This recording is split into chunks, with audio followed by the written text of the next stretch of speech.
গো বন্ধুরা, কেমন আছো সবাই? আজকে আমি বানাবো পনির মনোহরা আর চটজলদি হয়ে যায় এরম একটা পোলাও। তাহলে চলো শুরু করা যাক। আমি প্রথমে পনিরটা বানিয়ে নিয়েছি। তার জন্য গোটা ধনে, জিরে, মৌরি, গোলমরিচ, গরম মশলা আর শুকনো লঙ্কা শুকনো খোলায় নেড়ে গুঁড়ো করে নিয়েছি। কড়াতে তেল গরম করে পনিরের টুকরোগুলো দিয়ে দিয়েছি আর দিয়েছি নুন আর গোলমরিচ গুঁড়ো। তারপর পনিরের পিসগুলো লাল লাল করে ভেজে তুলে নিয়েছি। এরপর তেলের মধ্যে ঘি দিয়েছি আর দিয়েছি জিরে ফোড়ন, পেঁয়াজ কুচি, রসুন কুচি দিয়ে একটু ভাজা ভাজা করে নিয়েছি। তারপর ওর মধ্যে দিয়ে দিয়েছি আদা বাটা। মশলাটা একটু কষিয়ে নিয়ে দিয়েছি সাদা তিল আর কাজু বাদাম বাটা।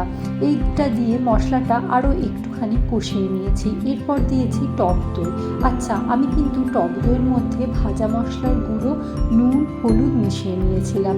তারপর আরও খানিকক্ষণ কষিয়ে নিয়ে পনিরের টুকরোগুলো দিয়ে ভালো করে মশলার সাথে মিশিয়ে নিয়ে গরম জল দিয়ে চাপা দিয়ে রেখেছি।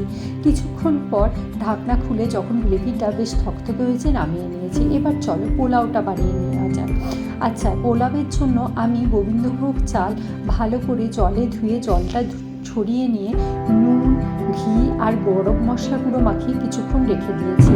এরপর সাদা তেলের সাথে ঘি মিশিয়ে গোটা গরম মশলা ফোড়ন দিয়ে চালটা দিয়ে একটু নেড়ে নিয়ে যতটা চাল নিয়েছি তার থেকে ডবল জল দিয়ে ঢাকা দিয়ে রেখেছি। যখন চালটা সিদ্ধ হয়েছে তখন 2 চামচ মতো চিনি দিয়ে ভালো করে নেড়ে নিয়েছি। অন্য একটা পাত্রে ঘি গরম করে কাজু আর কিশমিশ হালকা ভাজা ভাজা করে নিয়ে পোলাওয়ের ওপরে দিয়ে দিয়েছি।